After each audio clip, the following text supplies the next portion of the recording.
Quais foram os 3 sinais que aconteceram essa semana e que mostram que estamos no cerco final? Olá pessoal, meu nome é Júnior Rodrigues, estou aqui nesse resumo semanal para o nosso canal Confie no God, justamente para poder falar com vocês sobre como essas notícias que a gente trouxe ao longo da semana, elas se conectam, mostrando que há algo muito grande acontecendo ou prestes a acontecer e que várias religiões, políticos do mundo inteiro estão ligados com todos esses movimentos que sinalizam o cumprimento profético daquilo que a Bíblia deixa muito claro para a gente. Essa foi justamente a semana em que o cerco se fechou e 3 eventos distintos mostram para a gente que não há mais tempo a perder. Eu vou conectar aqui com vocês o escudo das Américas, a guerra no Irã e a vinda do falso Messias. Bom, fica ligado e vem comigo então, já começando com a primeira matéria que fala exatamente sobre o escudo das Américas. Vamos para a tela. A primeira matéria então que eu trago aqui para vocês foi aquela que a gente compartilhou falando sobre a criação do escudo das Américas, que foi formalizado com esse encontro que Trump teve com os líderes da América Latina, justamente com o intuito de combater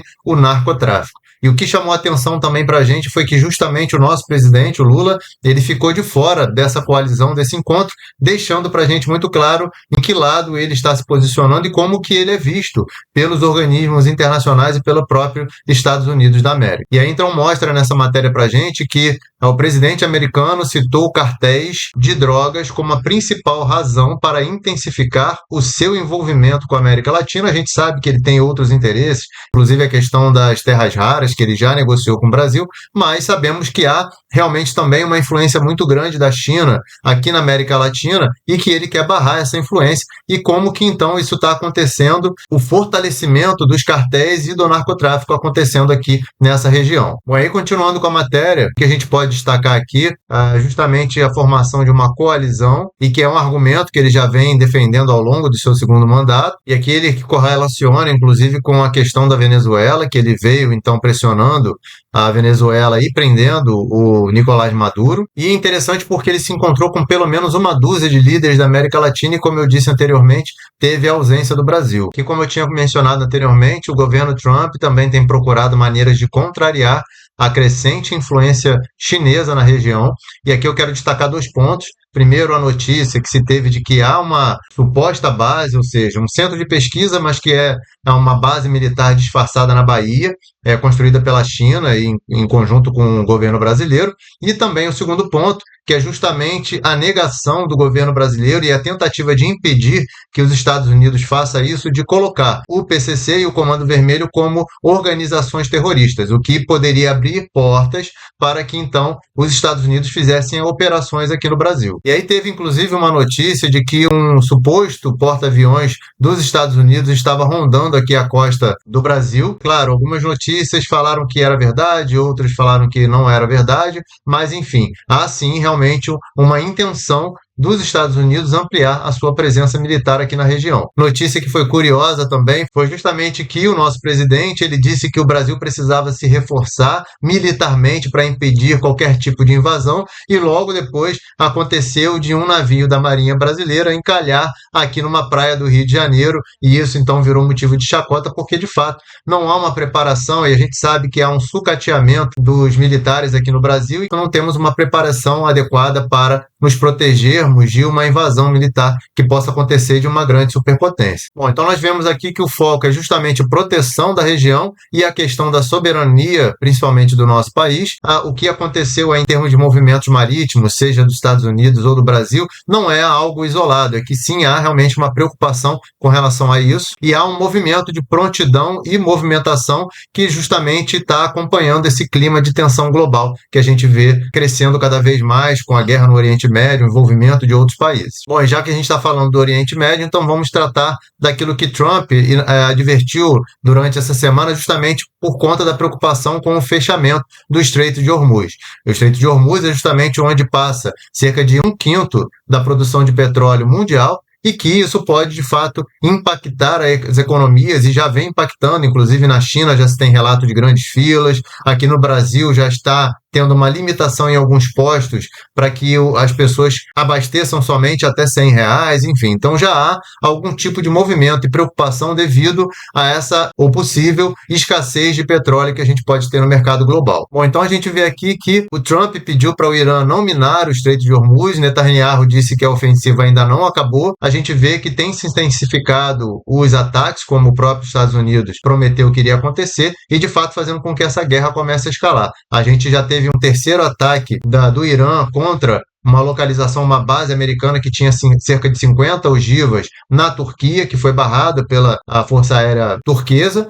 então mostrando que de fato isso está se espalhando. Bom, então vendo um pouquinho mais da matéria, o que a gente pode destacar aqui, falando exatamente foco e as repercussões econômicas com o fechamento do Estreito de Hormuz, justamente falando da preocupação e das ameaças relativas à rota marítima, por onde passa grande parte do petróleo global, justamente chamando a atenção dos líderes. E aí então Donald Trump advertiu o Irã nessa terça-feira, dia 10, para não minar o Estreito de Hormuz, depois que Teherã prometeu que nenhum petróleo do Golfo passaria pela importante via navegável enquanto a guerra no Oriente Médio estivesse em curso. Se por qualquer motivo minas forem colocadas e não forem removidas imediatamente, as consequências militares para o Irã serão de um nível nunca visto antes. E aqui é importante destacar porque o Irã, de fato, ameaçou colocar minas aquáticas naquela região para poder, então, barrar justamente o escoamento da produção de petróleo. E aí cerca de 80% da produção da Arábia Saudita passa por esse Estreito de Hormuz, e então há realmente uma tensão, uma preocupação global muito grande com relação a isso. Boa parte, acho que cerca de 80% do petróleo consumido no Japão é trafegado por aquela região. A China também compra bastante petróleo dali também, então, de fato, isso pode impactar a economia global. O Departamento de Energia dos Estados Unidos chegou a dizer que um navio petroleiro passou pelo Estreito de Hormuz com escolta da Marinha dos Estados Unidos. E aí a Guarda Revolucionária garantiu que nenhum navio militar americano ousou se aproximar do estreito. E segundo o próprio Trump disse, cerca de 40 embarcações militares do Irã já foram destruídas naquela região, dizendo que a força marítima do Irã já foi totalmente obliterada. Bom, e aí com isso a gente vê aqui outros comentários mostrando que a guerra tem se intensificado e a promessa é que de fato ela vai se tornar cada vez mais árdua, cada vez mais difícil. Inclusive, a bomba conhecida como a mãe de todas as bombas, a Moab, ela foi utilizada, ou supostamente utilizada, numa grande explosão que teve no Irã e que teria atingido uma grande área militar naquela região. Bom, e tudo isso em meio à eleição do novo líder supremo, que é o filho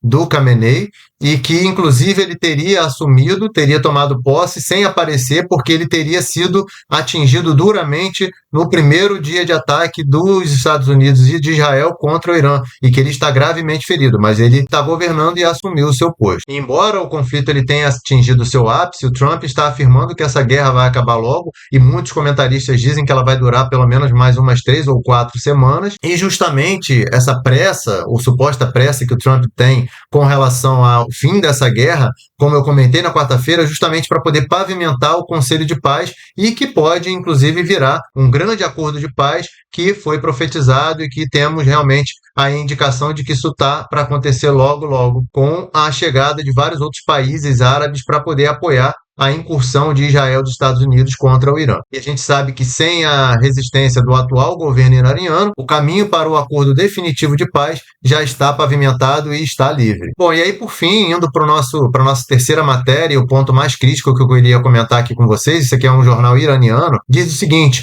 um clérigo estatal iraniano sugere que Trump é o anticristo islâmico de um olho só. E aqui, na verdade, tem uma associação muito grande com o esperado Dajjal, que na escatologia islâmica seria o anti-messias, aquele que vem para justamente derrubar o Mahdi, que é esse grande líder, esse grande messias que os islâmicos esperam. E a gente vê que há um movimento crescente, cada vez maior, dos muçulmanos, justamente para afirmar que o Mahdi, o seu messias, está chegando e que Trump, então, ocuparia essa posição do Dajjal, que é justamente aquele anti-messias, o anticristo de um olho só, cego de um olho, principalmente entre alguns ideólogos xiitas mais radicais. E o Mahdi é o guiado, é aquela figura messiânica que justamente, então, surgirá no fim dos tempos para restaurar restaurar a justiça e fazer com que haja equidade no mundo antes do juízo final, e o Dajjal, o enganador, o falso Messias, o anti-Messias, né, que para nós teria uma figura do anticristo, é justamente o equivalente islâmico a essa pessoa, a essa figura que no cristianismo a gente identifica, e ele é justamente a figura que tentará enganar as pessoas com falsas promessas de poder e prosperidade antes dele então ser derrotado pelo profeta Isa, que para a escatologia, para a teologia islâmica, é o Jesus, é o profeta Jesus, que eles tratam como profeta na sua teologia, juntamente pelo Mahdi também, que é o verdadeiro Messias do lado da teologia islâmica. Bom, então indo para a matéria e continuando aqui no que a gente está mostrando para vocês, e aí justamente ele é que faz essa associação do Donald Trump com o Dajjal, e ele fala que ele é completamente caolho, e isso é um sinal do final dos tempos, disse Seyed Hassan Ameli aos fiéis em um sermão para as orações islâmicas da sexta-feira, de acordo com o site de notícias de Ban, com sede em Teherã. Ameli é o representante de Ali Khamenei para proferir o sermão semanal da grande cidade de Ardabil, e justamente os discursos de líderes de oração refletem o pensamento oficial da teocracia, embora alguns digam que esse pensamento mais radical vem dos xiitas e não de uma totalidade dos muçulmanos. E na escatologia islâmica, essa figura do Dajjal vem espalhando corrupção e enganando as pessoas com falsas promessas de poder e prosperidade antes de ser finalmente derrotado por um Messias justo. E por que ele fala, então, que o Trump seria esse Dajjal, esse anti-Messias caolho? Porque o novo presidente dos Estados Unidos tem uma visão completamente unilateral, ou seja, de um olho só, por isso que ele faz essa associação. Ele vê o mundo puramente através de uma lente materialista e declara abertamente que os Estados Unidos são uma corporação empresarial. Ele cobiça a riqueza onde quer que ela exista, seja petróleo no Oriente Médio, petróleo sírio ou minerais na Ucrânia, continuou ele. E por que isso é interessante? Então, quando a gente olha esse tipo de visão escatológica do muçulmano, dos islâmicos, justamente isso se associa também à visão messiânica do cristianismo e do próprio judaísmo. As três grandes religiões mundiais, globais, elas estão então convergindo para um ponto de que elas sentem e veem pelas ações e por tudo aquilo que está acontecendo no mundo que há justamente uma chegada do Messias. Seja na visão islâmica, seja na visão cristã, seja na visão judaica, há realmente uma coadunação de tudo aquilo que está se concretizando de acordo com as suas próprias escrituras, de tudo aquilo que vem a acontecer para que a chegada do Messias aconteça a qualquer momento. E justamente isso para a gente traz um grande clímax que, juntamente com a ascensão da IA e o engano que vai acontecer através da tecnologia, a gente vê que a infraestrutura do controle do anticristo já está pronta através do uso da IA e da tecnologia que vai ser então utilizada para controlar as pessoas e controlar também, inclusive, a moeda única, a religião única e o governo único que vai se formar através da mão do anticristo. E ele virá justamente para preencher esse vácuo de paz que a guerra do Irã deixará para toda a humanidade, e a gente sabe que, inclusive, há um grande risco dessa guerra escalar e acontecer, então, a Terceira Guerra Mundial. E a palavra nos mostra que o anticristo ele virá justamente para poder criar uma falsa paz